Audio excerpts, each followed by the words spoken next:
OPS தான் ஒருங்கிணைப்பாளர். உயர்நீதிமன்றம் அதிரடி அறிவிப்பு.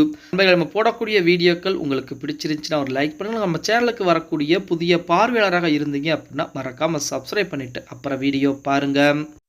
அதிமுகவில் இழந்த உரிமைகளை மீட்டெடுப்பதற்கு ஓபிஎஸ் அவர்கள் மிகப்பெரிய ஒரு போராட்டமே நடத்தி கொண்டிருக்கிறார் அப்படின்னு சொல்லலாம். இப்ப அந்த போராட்டங்கள் என்பது பாத்தீங்கன்னா சற்று தொய்வாக இருந்தாலுமே ஒரு காலத்தில் மிகப்பெரிய விஸ்வரூபம் எடுத்தது. அதுவும் நீதிமன்றங்களின் மூலமாகவும் தேர்தல் ஆணையத்தின் மூலமாகவும் ஓபிஎஸ் அவர்கள் எடப்பாடி பழனிசாமி அவர்களுக்கு மிகப்பெரிய நெருக்கடிகளை கொடுத்து கொண்டிருந்தார். அந்த நெருக்கடிகள் பூராமே பாத்தீங்கன்னா அந்த நெருக்கடியில் சிக்கி தவித்த எடப்பாடி பழனிசாமி வேற வழிகள் இல்லாமல் தான் நாடாளுமன்ற தேர்தலிலே போட்டியிட்டார் அப்படின்னு சொல்லலாம். அதுலயுமே நாடாளுமன்ற தேர்தலிலே இரட்டை இலை சின்னம் கிடைப்பதற்கு ஓபிஎஸ் அவர்கள் எவ்வளவோ முயற்சிகள் எடுத்துமே பாத்தீங்கன்னா அவருக்கு கிடைக்க எடப்பாடி பழனிசாமி கிடைத்திருந்தது. அதை முடக்குவதற்கு ஓபிஎஸ் முழு வீச்சில் நினைத்திருந்தால், அதாவது பாஜகவின் மூலமாக அழுத்தங்கள் கொடுத்து இரட்டை இலை சின்னத்தை முடக்க வேண்டும் என்று நினைத்திருந்தால் இரட்டை இலை சின்னம் எப்பொழுதோ முடங்கி இருக்கும் அப்படிங்கிறது உண்மையான விஷயம். அதை செய்யாமல் தேர்தல் ஆணையத்திடம் கடிதம் மட்டும் கொடுத்து பார்த்தார் நமது ஓபிஎஸ். ஆனால் தேர்தல் ஆணையம் பாத்தீங்க அப்படின்னா இரட்டை இலை சின்னத்தை எடப்பாடி பழனிசாமியின் கைவசம் கொடுத்து அப்படி கொடுத்துமே அனைத்து தொகுதிகளிலுமே தோல்வியை தழுவினார் எடப்பாடி பழனிசாமி அவர்கள். அதாவது இப்ப தோல்வி என்பது அப்படின்னு பாத்தீங்க அப்படின்னா இரண்டாம் இடத்தில் இருந்து தோல்வி என்பதாக கூட ஓரளவுக்கு இருந்திருக்கும். ஆனால் மூன்றாம் இடம், நான்காம் இடம் கூட அதிமுக வேட்பாளர்கள் போயிட்டாங்க அப்படிங்கிறத இங்க மிகப்பெரிய விஷயமா பார்க்கப்படுது. அதற்கு என்ன காரணம் அப்படின்னா அதிமுக ஒன்றிணைய வேண்டும் அப்படிங்கிறது தான் ஓபிஎஸ் ஆகட்டும் சசிகலா அம்மையாருடைய குரலாக இருக்கிறது. டிடிவி தினகரன் தனி கட்சி ஆரம்பித்து அவர் போயிட்டார்.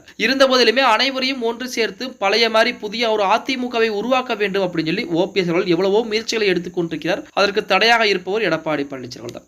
அது மட்டும் இல்லாமல் ஜெயலலிதா அம்மையார் மறைவுக்கு பிறகு பாத்தீங்கன்னா அதிமுகவில் இரட்டை தலைமை என்பது உருவாக்கப்படுகிறது. அந்த இரட்டை தலைமையில் ஒருங்கிணைப்பாளராக ஓபிஎஸ் அவர்கள் தான் தொடர்கிறார். அந்த பதவி என்பது ஓபிஎஸ் கொடுக்கப்பட்டு 2026 வரைக்குமே அவருடைய பதவி காலங்கள் செல்லும் அப்படின்னு சொல்லி பொதுக்குழு உறுப்பினர்கள் மூலமாக ஒரு தீர்மானம் நிறைவேற்றப்படுகிறது. இப்ப பொதுக்குழு உறுப்பினர்கள் எடுக்கக்கூடிய தீர்மானத்திற்கு அனைவரும் கட்டுப்பட்டுத்தான் ஆக வேண்டும் அப்படிங்கிறது அதிமுக உருவாக்கப்பட்ட ஒரு விதி. இந்த விதியின்படி 2026 வரைக்குமே ஓபிஎஸ் ஒருங்கிணைப்பாளராக தொடர்கிறார். ஆனால் ஒற்றை தலைமை என்பது பிரச்சனை என்பது ஏற்பட்ட பின்பு பார்த்தீங்கன்னா ஒருங்கிணைப்பாளர் பதவிகள் காலாவதி ஆகிவிட்டது அப்படின்னு சொல்லி எடப்பாடி பழனிசாமி அடுத்தடுத்த நடவடிக்கை எடுக்க ஆரம்பிக்கிறார். அதுவுமே பாத்தீங்க அப்படின்னா ஓபிஎஸ்க்கு மிகப்பெரிய அதிர்ச்சியை கொடுக்க ஆரம்பிக்கிறது. அதைத்தான் நீதிமன்றங்களே வழக்குகளாக தொடுத்திருந்தார். அந்த வழக்குகளுமே பார்த்தீங்கன்னா நேற்று தினம் விசாரணைக்குமே வந்திருக்கிறது.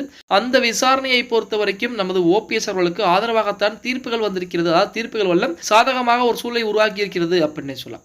2026 வரைக்குமே ஒருங்கிணைப்பாளர் ஓபிஎஸ் அப்படின்னு சொல்லி தீர்மானங்கள் நிறைவேற்றிவிட்டு அதற்கு அடுத்தபடியாக ஒற்றை தலைமை பிரச்சனை வந்ததுக்கு அப்புறம் ஏன் ஓபிஎஸ் பதவியை காலாவதியாக்கி விட்டீர்கள் அப்படின்னு சொல்லி எடப்பாடி பழனிசாமி தரப்பை பார்த்து நீதிபதிகள் கேள்வி எழுப்பியிருப்பதாகவும் இது ஓபிஎஸ் தரப்புக்கு மிக ஒரு சாதகமாக பார்க்கப்படுவதாகத்தான் தகவல் வெளியாகி கொண்டிருக்கிறது அப்படின்னு கூட சொல்லலாம். பொறுத்து பார்க்கலாம் அடுத்து நடக்க போகிறது அப்படிங்கிறத. ஓகே गाइस, வீடியோ பிடிச்சிருந்தா மறக்காம ஒரு லைக் பண்ணி விட்டுருங்க. அப்படி இந்த வீடியோ ஃப்ரெண்ட்ஸ் அண்ட் ஃபேமிலிக்கும் ஒரு ஷேர் பண்ண மறந்துடாதீங்க.